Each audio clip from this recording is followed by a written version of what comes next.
And this one thing used to hold me back from speaking, from sharing my story. And it was this idea that my story wasn't good enough to share. I was looking at everybody else and thinking like, oh, who's going to want to hear from me?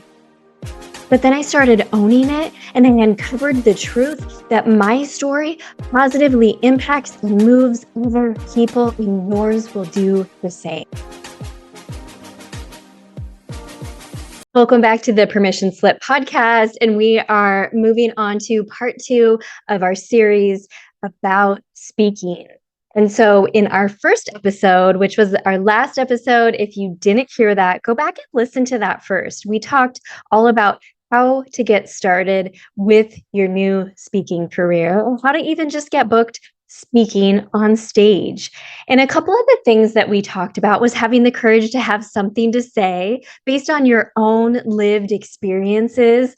Our life experiences are our absolute best resume. And then start talking about it, become known for something, build relationships and collaborations. And that's how you're really going to get started. And we gave you so many other tips with getting started on your speaking business. So in this episode, what we are going to talk about is what to do once you get booked for your first speaking job. Maybe it's speaking at a local chamber event or a women's group, or maybe it is speaking at a conference, which, by the way, if you haven't heard, we released tickets for the Amplify Your Life World Conference, which is in Bend, Oregon, and it is for leaders and entrepreneurs who want to get to the next level and really amplify their gifts and their voice. Now, one of the things we truly believe around this conference is that personal development, which is often the thing that we're most missing when we get to a certain level of success and we just can't get to the next level. But we believe that personal development is really the foundation and to the catalyst to next level results in your business, to meaningful relationships, to optimal health and excellent leadership.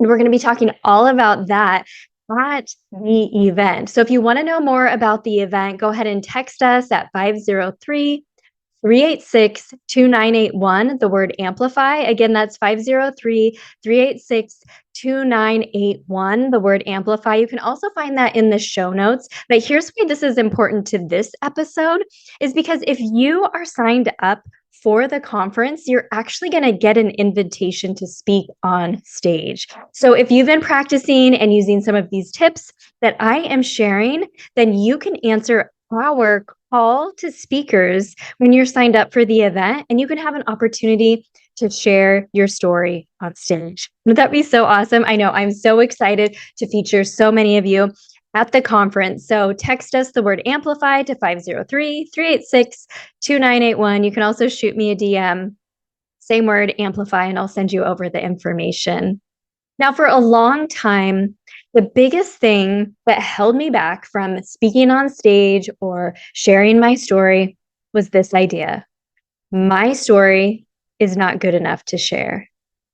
And I hear this time and time again from so many people. We're looking at these horrific things that are happening in the world, and how does my story line up to theirs? And it's really not about comparing or judgment, because each one of us have been placed in this world with God-given gifts that we are meant to share. And part of that is our lived experiences. And once I realized this, and once I got the courage to have something to say, because I was so passionate about this one lived experience that I went through, and I started speaking about it, I started realizing people are connecting with this. This is making an impact. And maybe it wasn't a horrific thing that happened to me, but sharing this part of my story right now, this way, is moving people and changing lives. And I am meant to do this. So if you have ever thought my story is not good enough to share, we are going to set that aside now. So let's go back to part 1 when we talked about having the courage to have something to say. So when I first started my first keynote, the topic that I talked about was this: do less and experience more. Now, why did I talk about this? Because for years and years and years, 16 years to be exact, I was in corporate leadership and I experienced multiple levels of burnout that I never really was able to process through. I hardly ever celebrated my successes. I didn't have an opportunity for meaningful relationships because I was always in criticism and judgment of myself. I was never present in the moment. I was always moving to the next thing that I had to do, or wondering how I appeared to certain people, or trying to go for that next goal or those next accolades. So it wasn't until I really took a step back and started doing less that I actually started experiencing more in life, and also started experiencing more quote unquote success. So, what I did and what I recommend for you is to think about, okay, what is that message? What is your message and who do you want to talk to? So, when I first started, I wanted to talk to women. I wanted to talk to women specifically that wanted it all and were trying to do it all, but they were at burnout. They were always putting themselves last. They were trying to be healthy, but they wouldn't ever keep commitments to themselves. They were always putting their family, their friends, their work first. They never felt totally fulfilled or totally good enough. And something was always missing. That's who I wanted to speak to because that's who I was. And so as you think of your story, I want you to think of, okay, what do I want to talk about? Like we talked about, having the courage to have something to say. Who are we going to talk to? And then I want you to think about a moment in time. What was a moment in time in your story? Because I highly encourage you to develop a 1 hour talk from this. Now, 1 hour, if you're like, oh my gosh, talking for 1 hour sounds crazy, that's okay. Get out a sheet of paper, or actually just go over to the website. So, in the show notes, you can go over to the website and you can sign up to get the leader guide. So, on the leader guide, it's actually walking you through this whole podcast of how to get this started for you. So I want you to draw a square, and with that, 4 squares within that, because I want you to break your talk down into 15-minute increments. And each one of those 15 minutes, I want you to have a short personal story that you could share, and then 3 talking points of how you can guide others to do the same, just like you did. So let me give you an example from my Do Less, Experience More talk.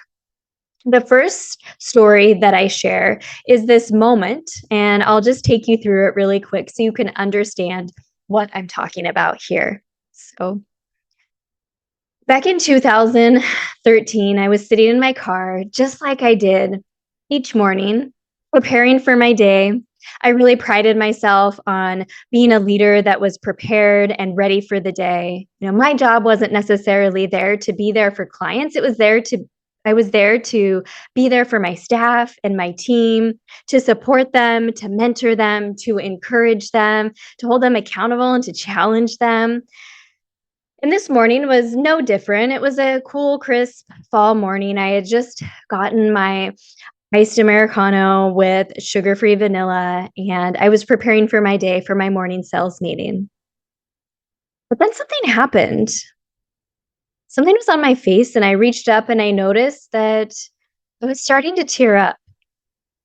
I was getting emotional, and this was unusual for me because I was the one that was always fine. I was the one everyone could always rely on. And, honestly, I didn't really feel my emotions that often. I kept it in, and, crying, it sort of felt like was a sign of weakness. But I allowed it to flow that morning. And strange enough, I was able to go ahead and look it in and suck it up, let's just say. And I went into work and I led my team. I remember we had a really amazing team day that day. All the employees were really high vibe. Everybody was feeling really good and connected. And the clients were all leaving with smiles. And clients were coming up and giving me kudos and kind words about our team. And it just felt really good. And when I went home that night, I told my husband, I was sharing with him about what happened. And he said this one question that was really the catalyst that really broke everything open for me. And that was this. He simply asked me, well, what was wrong? And in that very moment, I told him, I don't know. But instead of just saying, I don't know, and letting it be and getting back on the treadmill of life the next day, I said this, which totally changed the trajectory of my life. I don't know, but I'm going to find out. And that's when I started taking action and making a commitment to myself that I was going to do something different. And while I didn't have all of the answers, I was going to start researching what I wanted to do.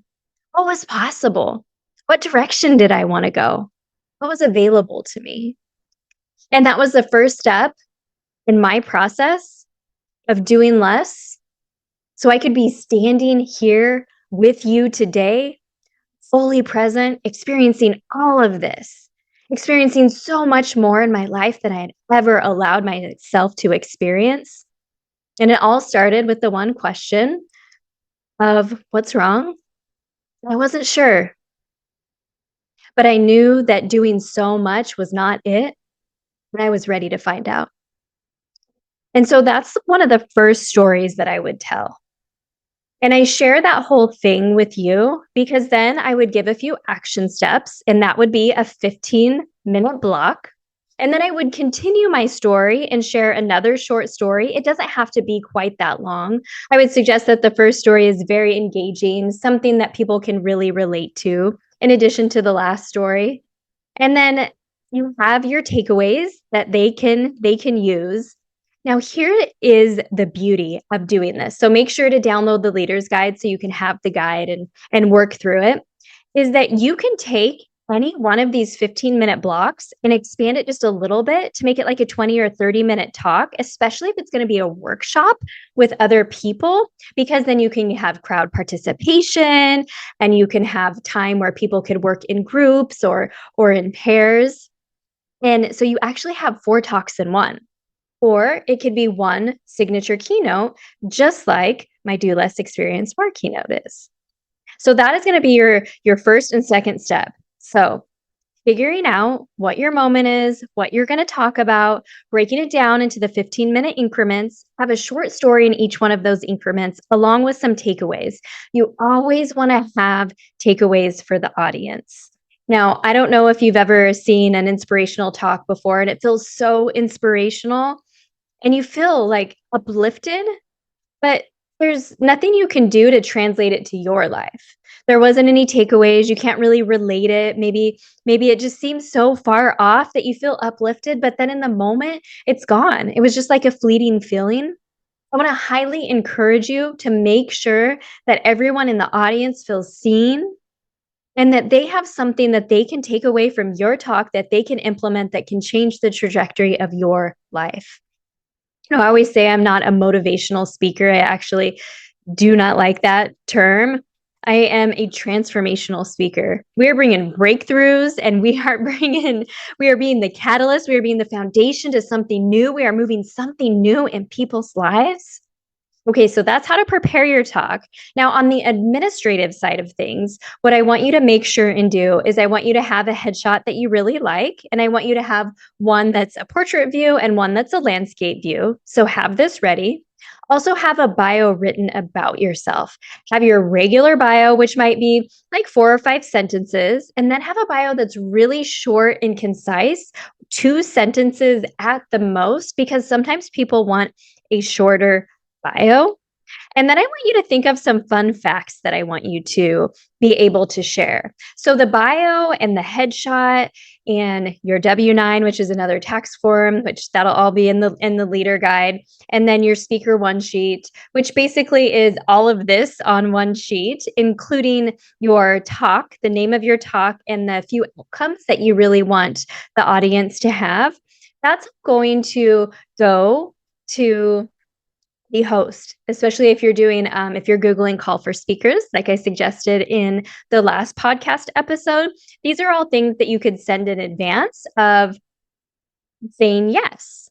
And once they say yes, the reason why I want you to think of some quirky things is because when you're introduced on stage to come up, you don't want them reading some boring, fuddy-duddy bio about you, I want it to be fun. So maybe it says something like, Carmen Oling is a former corporate executive, founder of the Amplified Life company, and a holistic life and leadership coach.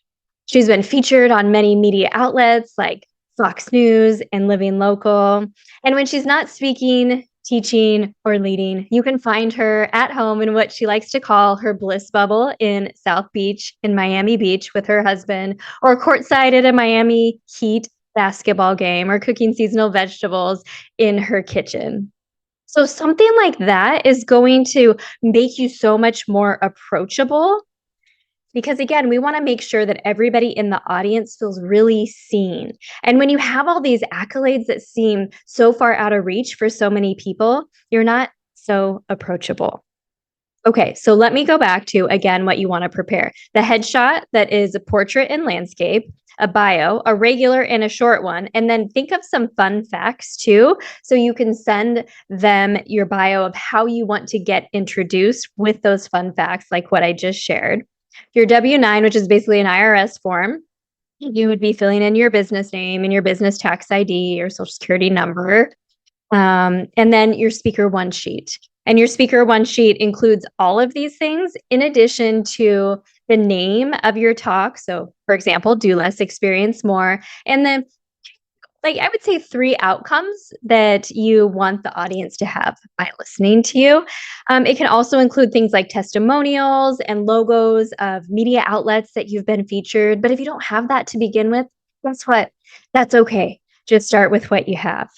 And then the last thing I want to share with you is enlist the help of someone that knows how to use an iPhone, a cell phone, to take pictures and video, not only of you and your talk, but B-roll, which just means video footage, not necessarily of someone talking, of you interacting, of the audience, of you walking up to the stage, and all of that, because you can use this for your future submissions. Sometimes when you're answering a call for speakers, they want a video. And what happens if you don't have a video? So make sure to ask for help, maybe even 2 people, to take pictures and video, and then you can put it together for a little mini speaking reel. So that is part 2 of how to get started with speaking. So what to do once you get booked, how to craft your story. And if you're thinking like, oh my gosh, this seems like a lot, but I'm so excited and I know this is so on my heart to do, I'd be more than happy to work with you. I have a couple spots open on my calendar for my idea to stage mentor sessions. And so if that's something that you are wanting to do, you can text me or DM me the word stage. So to 503-386-2981.